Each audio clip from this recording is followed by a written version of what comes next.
I am going to try to finish this point so we can talk about the journalism of it. The furry culture wants to remain private. In talking to Gamergate in the past 3 months, there have been some who said and tweeted at me and emailed me that they don't want mainstream media attention, and I respect that.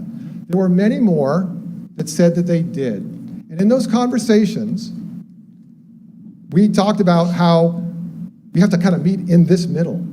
Gamergate is probably going to have to change the way it talks, not change its message. Selling out does not mean, or you can interrupt me again and I'll just go ahead. No, go ahead. I mean, wait, actually, can I say something? Because this isn't just Gamergate. I mean, this goes with everything. Like, if you want the media's attention, there's a certain, you approach them a certain way. By attacking them, it's probably not going to be the best way to do it. That's not the best way to get anyone's attention, in my opinion. It was probably super difficult because Milo, you know what? Can you not interrupt her when she's talking? Thanks. No, but I think... Because, you know, that would be sexist. Well, when someone comes to me with a story, they tell me whatever they might want to tell me. I ask certain questions, and we have conversations in my newsroom about if we're going to cover it. A lot of that depends on what's the outcome and what's the public's interest. How does this benefit the public in any way? How is this going to maybe make the community better? Is this going to expose something? And specifically, this is investigations. And if the answer is it's not going to help, or by us telling this, it's only going to help maybe one person, we're less likely to maybe do it. Those are the kind of the pros and cons that we weigh. We're here for more of the public good, kind of wide range things. So I guess my question to you would be, if you came to me and you want me to write about Gamergate, what am I writing about and why?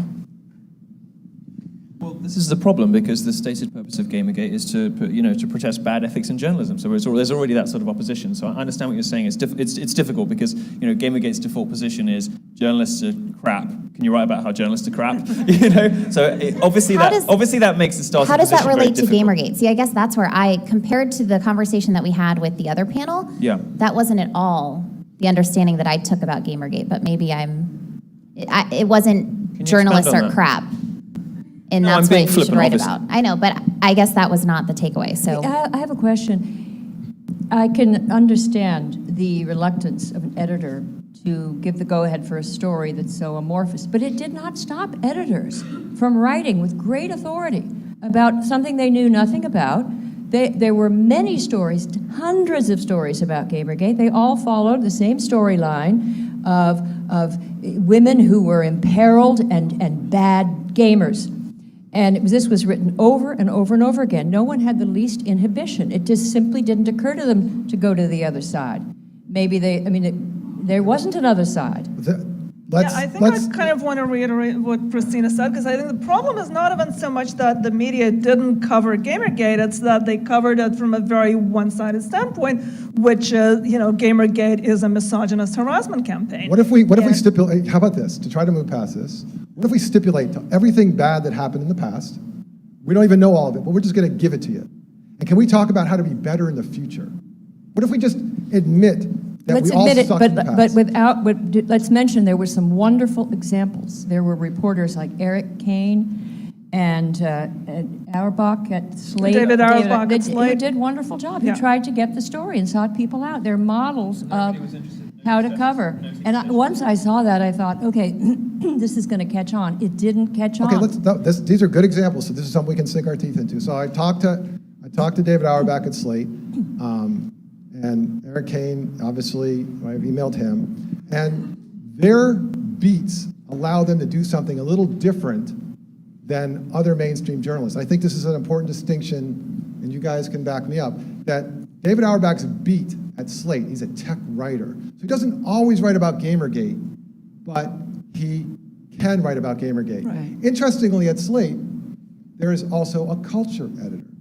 And the culture editor can sometimes write about Gamergate. Interestingly, they can have totally different opinions when you read their piece. Yeah. Because they have beats. They have something that they cover all the time. Eric Kane, same thing. What we're trying to get at here is mainstream journalists who don't have those beats. Because those beats mean that you are reaching a certain audience that's interested in tech, or interested in what that culture writer is saying, because that culture writer might do it the same way Milo does with a mixture. We're talking with Ren and Lynn about assigning general reporters to go cover this movement and to do that better and to do the reporting better. So what we're asking you guys is to talk to these guys about how to do that. So let's just leave behind all the stuff that happened before, because we weren't there for it, so we don't know who was right or wrong. And let's talk about how to do it better. So let me ask you a direct question. Getting back to writing a story about Gamergate. If I'm going to write a story about the year anniversary of Gamergate, which is coming up, you know, guys, Milo, you know this, journalists love anniversary stories, right? It's an easy way to get into a topic. It's the 1-year anniversary of whatever it is. If I was going to write a 1-year anniversary story on Gamergate, who should I talk to? If I'm Lynn Walsh and I'm assigning a story, who should she tell the reporter to go see first? Well, it's a story about press ethics, so you should go and talk to the journalists who are accused of ethical failings. You should look at the public, go to speak to the editors-in-chief of Kotaku and Polygon, ask them why they changed their disclosure. Okay, hold on a second, Milo. She's looking at you like she's confused. Yeah, I guess that completely loses me. And again, this is someone who is not involved in the movement. And are there multiple people? Is this one person? I guess that's is there one person? Are there multiple people that I should be talking to? Are these multiple publications? Are these reporters? Are these gamers? Are they editors? Are they news organization presidents? I mean, who are these people? I guess, Milo, what she's saying is you're asking her to start a story on Gamergate by not talking to Gamergate. You're saying to go talk to game editors. That's what you said. Yeah, no, I would say, How did you do it? how did I do it? I mean, I talked to a lot of Gamergate people on Twitter, and I kind of tried to get a sense of who the people were. Tell us how you did that. Tell us, you go on Twitter and you see just all these posts. Did you break it down on a spreadsheet? And if everyone had been doing it for 9 months, it was okay, but if for 2 days you didn't, if it was an egg account, tell us some secrets. Right, well, I don't think there are any, you watch the hashtag for a few days, you try to see who the most articulate posters are, you try to see, who is getting retweeted, you try to see, who's sort of more visible in, So you found one of those people, and what'd you do next? Message them on Twitter and ask them if they would like to be interviewed. I spoke to several women, by the way, who were involved in this movement. Okay, so when you DM'd them, and did you conduct the interview? Did they ever get their real name, or did you keep them anonymous? The people that I spoke to, I did get their real names, yeah. And some of them were not willing to have their real names mentioned. I think most of them were. Also, I think the other thing is just to actually watch what gets posted in the hashtag, because again, I think a lot of people who wrote about Gamergate, using the standard narrative, didn't really look at the posts in the hashtag so much as, again, they went with this preset narrative. And, if you wanted some advice, for example, it would be good maybe to do what you did, which is actually watch what's happening. It's kind of, when I was being glib, I was being glib earlier, and I said I did the work. And that's kind of what I meant, right? Rather than just sort of looking at what other journalists write and say, when every other journalist has a very strong opinion on a subject, and all of those opinions are pointing in the same direction, that makes people like me suspicious. And that's the kind of brain that I think journalists are supposed to have. And it makes me go, what's going on here? So, somebody came to me and said this might be a story you're interested in, and I did what Kathy did. So let's drill down on that. So one of the things that mainstream journalists have an issue with is obviously we have to get people on the record.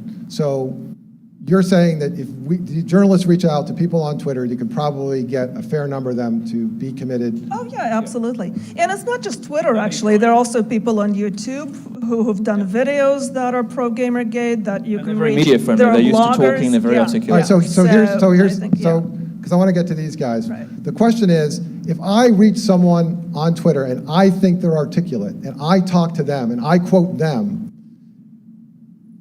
how many of those people do I need, or what can I actually quote them saying? Because now I'm saying that I'm asking them questions about how they feel about some movement that has no leaders. I don't know how to put that in context. So let me ask you, when you actually interviewed one of these people, what did they actually say? Just give me one example of someone you quoted by name. What did you quote them saying? What was their message? Okay, well, it's going to be about feminism again, because one of the best people that I've interviewed was a British woman named Sabrina Harris, who's a technical writer who's involved in Gamergate.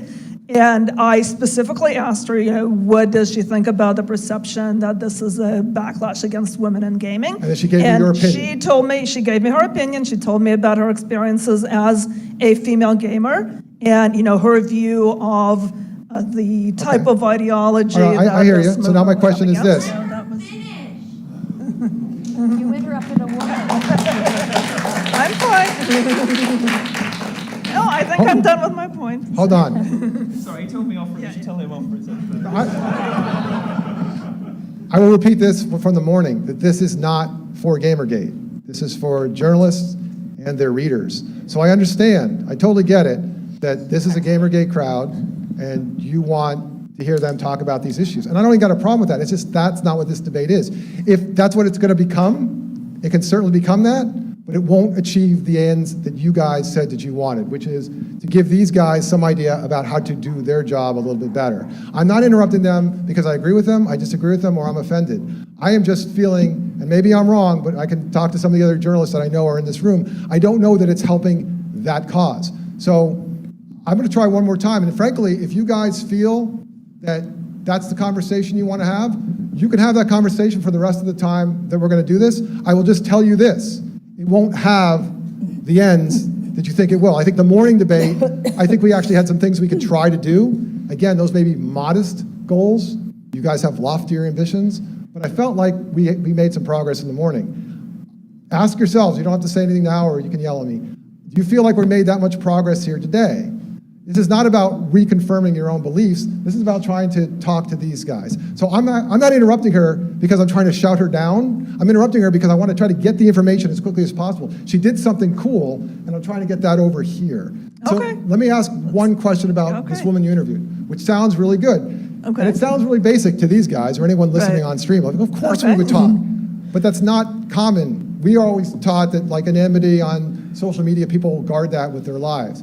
But let me ask you one question. So this woman, she talked to you, it was a good quote. Did you talk to a woman on Twitter that felt that it was a misogynistic movement? I mean, did you get the opposite of this woman in that story? Not anyone that I interviewed personally, but let me tell you why. Because the other point of view was already, I was in a way doing a counterpoint to a story that had been done many, many times. And I think, the other point of view was represented very well. So in a sense, my objective was to do the counterpoint. Okay, and so I did summarize a lot of the arguments that were being made for, by people who felt that it was a misogynist harassment campaign. I mentioned the people who said that they were being harassed. And, so I think I certainly included the other point of view in that sense. Okay, but, so let me get back to these guys because it's my understanding